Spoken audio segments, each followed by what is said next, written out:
Em 2002, saiu a portaria 230. Esta portaria é diferente da 07, porque ela é específica para trabalhos de consultoria, trabalhos que dizem respeito a impacto ambiental e impacto sobre bens arqueológicos. Vou fazer o mesmo exercício, vou ler aqui para vocês o enunciado da portaria. O diretor do Departamento de Proteção do Instituto do Patrimônio Histórico e Artístico Nacional, no uso de suas atribuições legais e, considerando o que dispõem os artigos 20, 23, 215 e 216 da Constituição, aqueles artigos que eu citei para vocês, principalmente o 216, que consideram bens arqueológicos bens culturais brasileiros, patrimônio cultural brasileiro.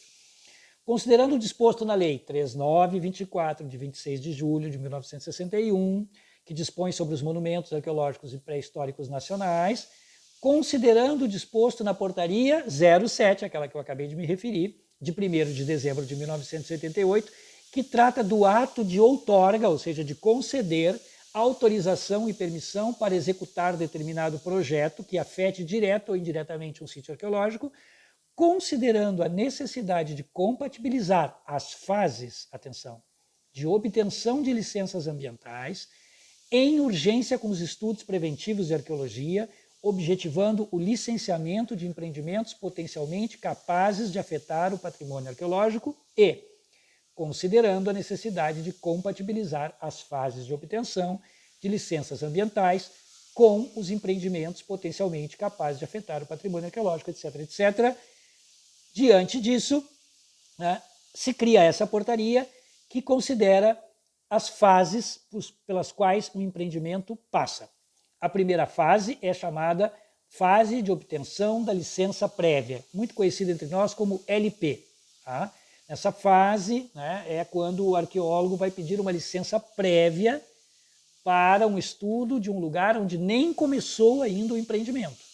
Tá? Então, o empreendedor ele precisa de uma licença prévia para que ele possa começar os estudos no local do empreendimento, para que ele possa depois começar a afetar a área. Então, a licença prévia, quem quer é o empreendedor. Quem faz a consultoria para dizer se ele vai conseguir a licença prévia ou não é tanto os ambientalistas, biólogos, geólogos, enfim, né, como os arqueólogos, como também antropólogos, historiadores, dependendo da situação. Né? Então, nessa fase, deve-se proceder à contextualização arqueológica, etnohistórica da área, né, influência do empreendimento, todos aqueles estudos anteriores à obra que vai ocorrer. Olha, essa é uma área que já se sabe que tem ocupação indígena milenar, não tem nenhuma informação da área, nessa área tem grupos étnicos vivos, babá, enfim. Né? Depois, ele tem um artigo para fase de obtenção da licença de instalação. Daí é aquela licença em que já se fez o estudo prévio e agora pode-se dizer, bom, agora o empreendedor está pedindo para começar a obra, instalar a obra, fazer a obra. Aqui nessa fase também os arqueólogos têm que apresentar um programa de prospecção, como ele vai ser executado, porque ele foi apresentado na fase anterior. Disse, olha, a gente vai fazer uma prospecção, tá? E vai ver o potencial da área, se tem sítio arqueológico, não tem, etc., etc. Né? E aí, nessa etapa, é que os arqueólogos, então, vão apresentar lá no final, né, um programa de resgate arqueológico, se for necessário. A prospecção localizou sítios, esses sítios são importantes, têm importância arqueológica, né? Todos eles têm, mas enfim, você pode discutir os que têm mais, têm menos, aí a gente entra numa discussão muito complicada, mas quem define, no fim, é o arqueólogo que vai dizer, olha, tem que ter recuperação desse material antes dele ser destruído, né, por um impacto de uma obra. E aí, então, ele vai apresentar esse programa de resgate. Se o IPHAN aprovar o programa de resgate, o empreendedor tem a liberação da instalação, desde que o programa de resgate seja cumprido. Então, é um acordo entre o IPHAN, o empreendedor e o arqueólogo. Depois eu vou falar disso. Hoje não é o dia ainda de falar disso, que para mim e outros é um problema muito sério da legislação brasileira, mas é o que está valendo até hoje. Governo, IPHAN, arqueólogos, empreendedor. Esse tripé é que é um pouco complexo, mas enfim. Conseguida esta etapa, vencida esta etapa com essa segunda licença dada pelo IPHAN, aí então se entraria na terceira e última etapa, que é a licença de operação da obra. Então, digamos, a obra vai ser uma pequena hidrelétrica, na primeira etapa se estuda a área onde ela vai ser instalada, então se vê o potencial arqueológico da área, tem sítio, não tem sítio, papapá.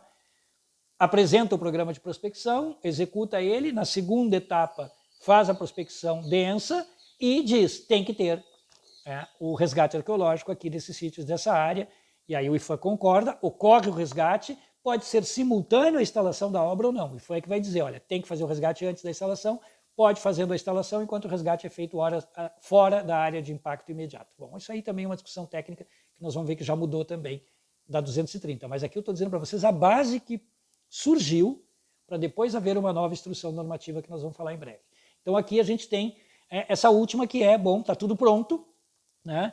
Agora o empreendedor quer botar a usina hidrelétrica para funcionar, ele só pode receber isso quando os arqueólogos entregarem, né, um programa completo, já executado de resgate, né, inclusive com etapas que podem acontecer depois do início da operação da obra. Tudo isso são acordos feitos entre governo, empreendedor e arqueólogo nesse tripé, né?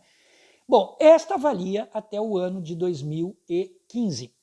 Tá? Então era ela que era usada sempre que os arqueólogos estavam em consultoria, obedeciam aqui esta portaria. Vou chamar a atenção para vocês de um detalhe importante dentro dessa portaria. O parágrafo 7 do artigo 6º desta portaria, ela está aqui para vocês olharem, aqui no AVA, diz o seguinte, prestem bem atenção.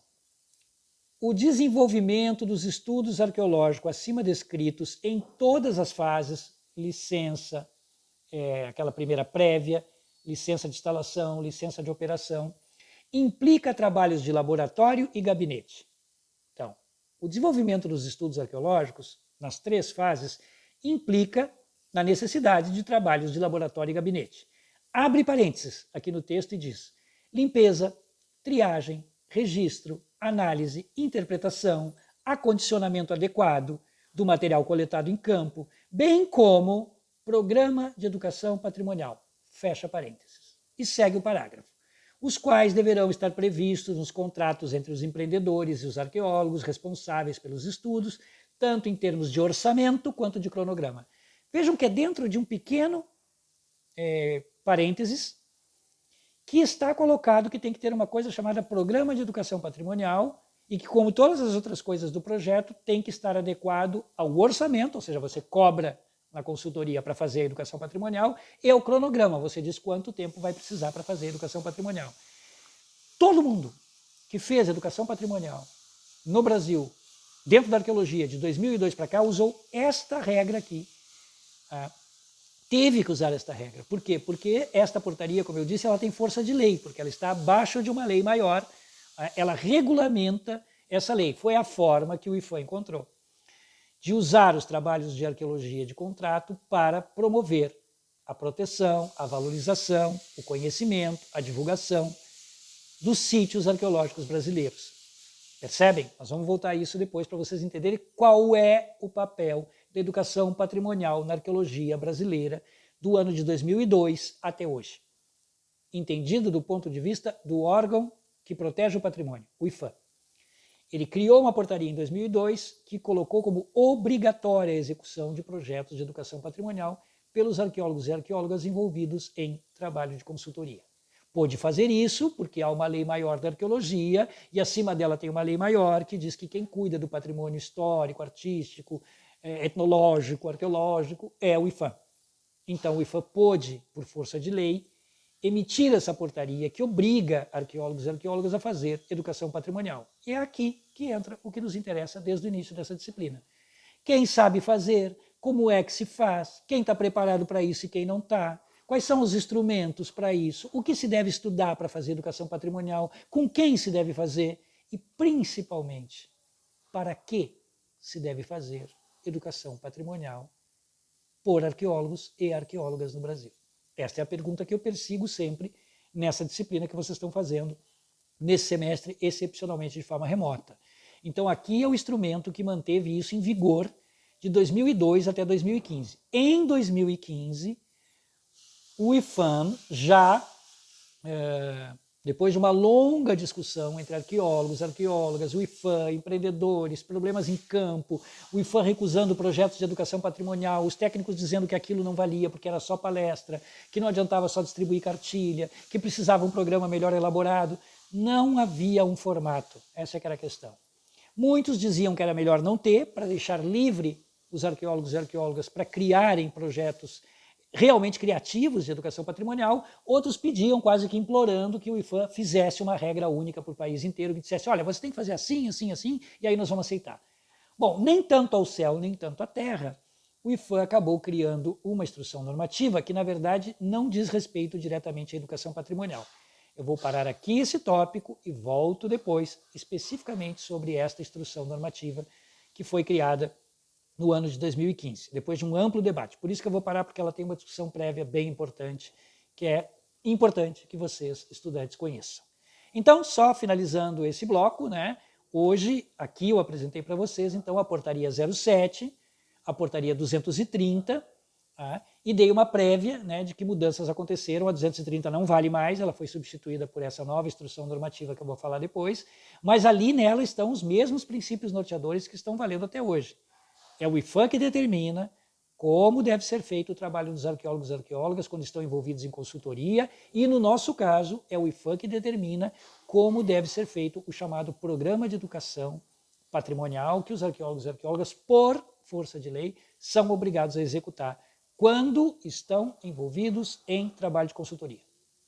Muita atenção nisso, porque a 230 era especificamente para isso, e a nova instrução normativa também. Significa dizer o seguinte, para encerrar: eu, professor Arthur Barcelos, se fizer aquele projeto hipotético de escavar o forte desaparecido da cidade de Rio Grande, eu entrego esse meu projeto no IPHAN e eles não podem, por lei, me obrigar a fazer educação patrimonial, porque eu vou dizer para eles em qual portaria está escrito que eu tenho que fazer.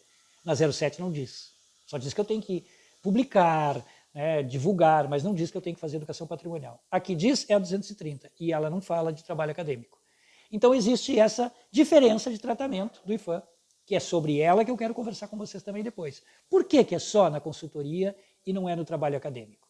Mesmo a instrução normativa criada em 2015 também não incluiu o trabalho acadêmico entre aqueles que obrigatoriamente têm que fazer educação patrimonial. Vamos pensar sobre isso, ok? Já voltamos com mais um bloco em breve. Um abraço.